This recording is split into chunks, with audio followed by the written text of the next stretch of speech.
In this video, Dr. Jordan Peterson explains what we have always done to get what we want and how we do it. Now, so maybe you're offering sacrifices to God, and you think, well, why does that, well, you got to think about that psychologically. Why does that work? Well, you could think about the Spirit of God the Father as an imagistic representation of the collective spirit of the group. We'll call it the patriarchy if you want. Doesn't matter. It's the thing that's common across the group as a spirit, as a psychological force, across time. Why do you make sacrifices to that? That is what you do, all the time. Right now, you're sacrificing your time to the Spirit of the Great Father, because your assumption is that if you do what's diligent, so you're not chasing impulsive pleasure at the moment, unless you're pathologically interested in this class or something like that, you're not chasing impulsive interest. You're sacrificing your impulsive interest to satisfy the spirit of social requirement. And so you're offering a sacrifice to that spirit in the hope that you can make a bargain with it so that it will reward you in the future.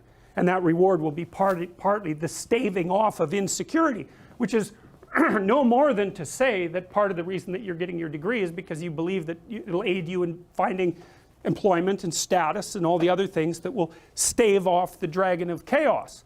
So now those things were, as we've been at pains to point out, is those things were acted out and then represented in image and story long before they could be fully articulated, because we're building our knowledge of ourselves and also our social structures and also the world from the bottom up as well as from the top down. There's an interplay between the two levels of analysis.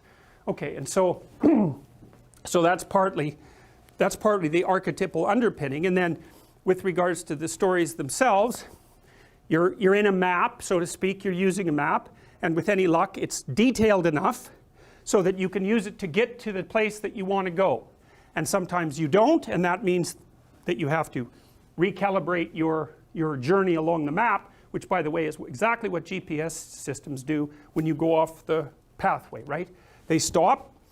That's an anxiety response from the GPS system. They stop, they recalibrate, and they readjust the map. Now and then, if you're unfortunate, this very rarely happens anymore, you'll be on a road that isn't mapped, and then the GPS system doesn't know what to do. Well, that happens in real life too. I mean, I'm using GPS for a very specific reason. Those are intelligent systems. As far as I'm concerned, those are the closest things we've ever designed to intelligent systems, because they can actually orient, right? They orient in real time. And they're unbelievably sophisticated systems, right? Because they rely on a huge satellite network and so on. And they're cybernetic systems, technically speaking. They respond very much like the way that we respond. So anyways, you know, you inhabit a map.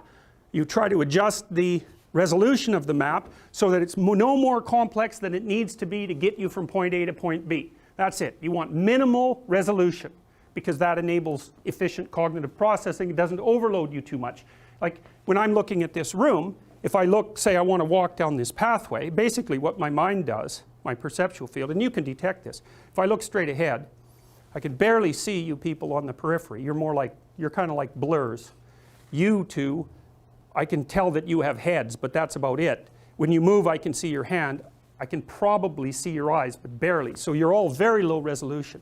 And even though I can't detect it, at the very periphery of my vision, you guys are black and white.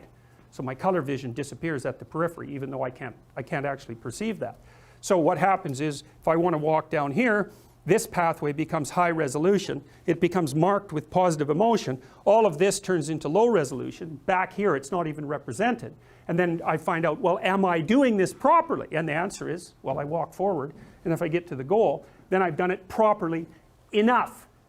And if, you know, one of you stand up and get in my way, then I'm going to focus on you and assume instantly that I haven't mapped you properly, right? I put you in the category of irrelevant entity, when in fact, you happen to be in the category of strange object, the thing that objects. And so, well, so then we inhabit those structures all the time. We're in a structure like that, a perceptual structure. And if it's working, then it's got the archetypal quality of paradise, so to speak, because its axioms are correct and it's functional. And then now and then something comes along, and that's what the snake is, the eternal snake in the garden, that pops up inside a structure, and it turns out that the things that you weren't attending to are the most important things rather than the least important things. And what does that do? It blows the map into pieces. And that can happen at different levels of severity, but at the ultimate level of severity, it's apocalyptic, right? Everything goes, and that's a traumatic intrusion. And essentially, the story of the Garden of Eden is the story of a traumatic intrusion. That's exactly what it is. And so what happens is that Adam and Eve are living in unconscious bliss, roughly speaking. Everything's fine. They're in their walled garden. They're in a paradisal state. They're not aware of their own vulnerability or nakedness, so they're not suffering from negative emotion. Something pops up that radically expands their vision, and all of a sudden now they can apprehend all sorts of things that exist as threats, so that's their own nakedness and vulnerability, and temporality itself, because they become aware of the future, and bang, that state of being in that paradise is forever gone. That's the strange thing about human beings. This is what happened to us, I think, is that our perceptions developed to such a degree that we could no longer ignore what was irrelevant. We couldn't do it, because we discovered, roughly speaking, once we discovered our finite limitations in time and space, we discovered that we were surrounded by infinite threat. Always. And maybe that's why people are so hyper awake, because threat wakes you up. Well, we're in a constant state of existential threat. Now, the advantage to that is that we take arms up against a sea of troubles constantly. That's the advantage, right? And we build enclosures, and we take precautions for the future, and we live a very long time, and we generally live quite safe lives compared to the lives we could live. And so we've traded pain for anxiety. That's another way of thinking about it. Now, it's still a pretty rough trade, right? Because who wants to be nervous all the time? But you're alive and awake when you're nervous, and it is a form of consciousness elevating activation. That's another way of thinking about it. So the story of Adam and Eve is the story of the eternal fall. That's what it is. It says, look, you exist in these walled enclosures, but there's something that lurks that will always knock you off your feet. And then the question is, what is that? And the answer to that is being formulated over very long periods of time. Partly it's the probability of predation itself. That's the snake, the thing that can come in subtly and undermine you. Okay, but then that's what would you call it? Expanded upward to include the abstract snake, which is that thing that can undermine your conceptual schemes. Right? So you have your actual territory, and then you have your abstract territory. And in your actual territory, there are actual snakes, and in your abstract territory, there are abstract snakes. Right?